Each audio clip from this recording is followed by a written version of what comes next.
देते हैं। दिल्ली एनसीआर में प्रदूषण से हल्की राहत है। सरकार ने पाबंदियों में ढील दी है। BS4 डीजल और BS3 वाहनों पर ढील। दिव्यांग लोगों को पर्सनल वाहन इस्तेमाल करने की अनुमति। रैप 4 के साथ भी स्कूलों को खोलने की अनुमति मिली है। दिल्ली की हवा लगातार बेहद खराब कैटेगरी में बनी हुई है। प्रदूषण की वजह से दिल्ली में लगातार विजिबिलिटी भी कम है। दिल्ली के सभी 39 मॉनिटरिंग स्टेशन पर एयर क्वालिटी बेहद खराब कैटेगरी में दर्ज की गई है। हालांकि प्रदूषण में आंशिक रूप से गिरावट दर्ज की गई है। इसके अलावा और हमारे साथ हमारे दो सहयोगी जुड़ चुके हैं। हैदर अली गाजियाबाद से जुड़े हैं हमारे साथ और हरिशंकर नोएडा से हमारे साथ जुड़े हैं। हरिशंकर, क्या कुछ जानकारी है?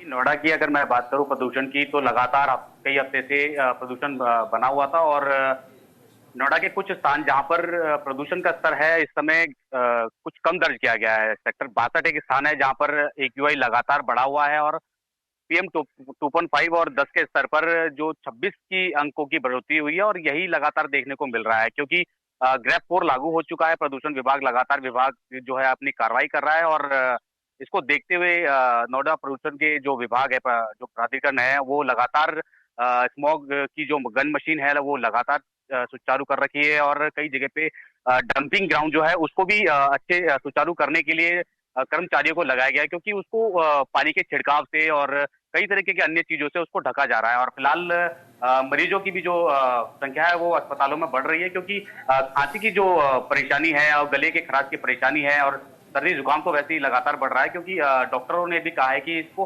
प्रिकॉशन पे लेना चाहिए और लगातार जो है हल्के गर्म तरल पदार्थ का सेवन करना चाहिए। और देखा जाए तो 2 दिनों से जो AQI है वो कम अंकों में आंका गया है और ग्रेप 4 लगने के बाद जो है कई जगह प्राधिकरण इसी तरीके से कार्रवाई कर रहा है। लगातार कई जगह प्रदूषण विभाग ने कई बिल्डिंगों पे जो है अभी प्रतिबंध लगाया था और उनको भी जुर्माने के तहत उन पे कार्रवाई की गई थी। फिलहाल अभी देखना ये होगा कि ग्रेप 4 लागू होने के बाद जो स्कूल बंद हुए थे और फिर से दोबारा स्कूल चालू हुए हैं, प्रदूषण अपने स्तर पर बना हुआ है फिलहाल और प्राधिकरण के जो अधिकारी हैं, चलिए ठीक है, एक बार हैदर का भी रुख कर लेते हैं। हैदर हमारे साथ गाजियाबाद से। हैदर, देखिए ग्रेप 4 लागू हुआ था और जैसे कि जिक्र हुआ है कि कुछ चीजों में रियायत दी गई है, तो कौन कौन से वो मेन पॉइंट्स हैं, जरा वो हाईलाइट कीजिए। ग्रेप 4 में कौन कौन से प्रतिबंध अभी भी बने रहेंगे? हालांकि जैसे कि एक मेन पॉइंट था कि स्कूल जैसे बंद हो गए थे, ऑनलाइन क्लासेस थी, वो रिज्यूम हो जाएंगे। इसके अलावा और क्या कुछ जानकारी, जरा विस्तार से बताइए। देखिए मोनिका, जिसके लिए ग्रेप 4 लागू किया गया था, खासकर भी उसमें बहुत सारे प्रतिबंधित किए गए थे, जैसे कि निर्माण कार्य रोक दिया गया था। उसके अलावा जो फैक्ट्रियां थी जो प्रदूषण करती थी उन पर कार्रवाई की गई थी, उन पर काम बंद कर दिया गया था। स्कूल के अंदर खासकर जो डीजल वाहन है उनको प्रतिबंध किया गया था। गाजियाबाद में जहाँ जहाँ जाम लगता है, जहाँ दिल्ली NCR के अंदर जाम के इनपुट है वो चिन्हित किए गए थे, जहाँ पर जाम की व्यवस्था बनाई गई थी ताकि जाम न लगे, रोड डाइवर्ट किए गए थे। लेकिन ऐसे में जब इस तरीके से स्कूल दी गई है तो ऐसे में जो स्कूल खोलने के आदेश दिए गए, लेकिन वहीं पर अब जो निर्माण कार्य है वो लगातार बंद रहेंगे। अभी जो फैक्ट्रियां हैं जो खासकर भी जिनसे प्रदूषण फैलता है उनको भी प्रतिबंध उनका लगा रहेगा और खासकर भी जो जाम की स्थितियां जो बनी हुई थी इसको पूरी तरीके से कुछ रोड जो है वो डाइवर्ट किए गए थे, वो लगातार ऐसी जारी रहेंगे ताकि कुछ देखिए राहत तो लोगों को मिली है। AQI लेवल थोड़ा सा कम हुआ है, लेकिन इसके अलावा ये राहत नहीं मिलेगी लोगों को। राहत थोड़ी बहुत मिली, लेकिन राहत भी पूरी बरकरार नहीं मिलेगी, क्योंकि अभी सर्दियों का मौसम शुरू हो चुका है। अलाव की व्यवस्था जगह जगह चौराहे पर की जाएगी और इसके अलावा जो खासकर जो कबाड़ी है उन पर कार्रवाई लेकिन लगातार उनका और कार्रवाई करने की जरूरत है, क्योंकि बहुत से जो है जो ग्रेप 4 लागू होने के बाद भी। हैदर, तो क्या आप ये समझे, देखिए अभी प्रदूषण के स्तर में बहुत ज्यादा रियायत नहीं मिली है, लेकिन हमने ढील दे दी है। बहुत सारी चीजें जो पहले लागू थी ग्रेप 4 के तहत उनमें ढील दे दी गई है, तो ऐसे में प्रशासन की जिम्मेदारी और ज्यादा बढ़ जाती है। क्या ऑल्टरनेटिव मेजर्स हैं जो लिए जाएंगे प्रिकॉशन को कम करने के लिए? बिल्कुल मोनिका, प्रशासनिक अधिकारियों से जो है खासकर दिल्ली में इस तरीके से रूल बनते हैं ग्रेप 4 को लेकर भी बना था, लेकिन गाजियाबाद में बहुत देरी से इसको लागू किया गया। जब CM योगी आदित्यनाथ ने इसका संज्ञान लिया दिल्ली NCR के प्रदूषण को लेकर, तो अधिकारी यहाँ पर जो कुंभकर्णी नींद से जागे, उन्होंने लगातार तरह का फिर काम किया।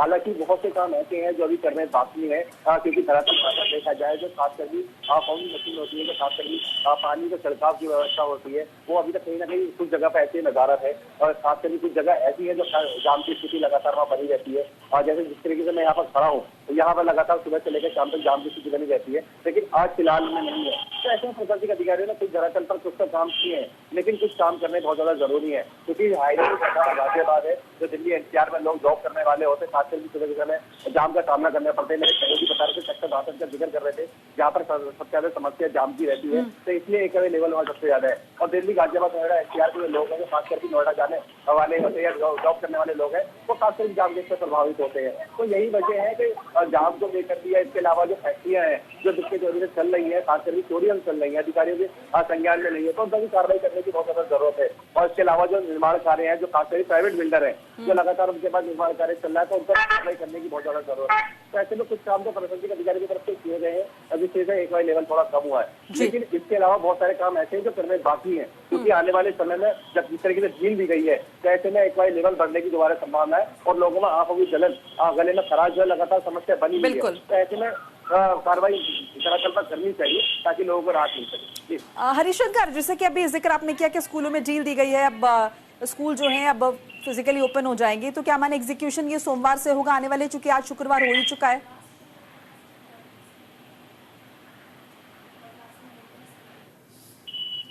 हरिशंकर, आपकी आवाज नहीं आ रही। जी, सुन पा रहे हैं, आपको सुन पा रहे हैं। बिल्कुल जी, मैं आपको यही बताना चाह रहा था कि ग्रैब 4 लागू होने के बाद कई जगह प्रतिबंध लगाया गया था, और स्कूल को भी जो है प्रशासन द्वारा बंद कर दिया गया था, और ऑनलाइन की क्लासेस चल रही थी। फिलहाल 2 दिनों से स्कूल चालू है, और स्कूल चालू होने के बाद बच्चे इसी प्रदूषण के बीच वहां जा रहे हैं, स्कूल जा रहे हैं, और स्कूल के चालू होने के बाद कई लोगों को जो है दिक्कतों का सामना करना पड़ रहा है। फिलहाल बच्चों के इस अंतर में देखा जाए कि बच्चों में खांसी की प्रॉब्लम और मरीजों की भी संख्या बढ़ी है। फिलहाल प्राधिकरण जो है अपने स्तर पे कार्रवाई कर रहा है, क्योंकि कई जगह जो है स्मोक मशीन जो है, स्मोक गन मशीन है, और डंपिंग जो मशीन है, जो कूड़ा करकट उठाने वाली मशीन है, और लगातार कार्रवाई अपने स्तर पर करी जा रही है। फिलहाल AQI की अगर बात करें तो नोएडा का जो AQI है वो 26 अंकों और 76 अंकों में बढ़ोतरी हुई है, और ये AQI जो है नोएडा के कई स्थानों में बिल्कुल, और जो हल्की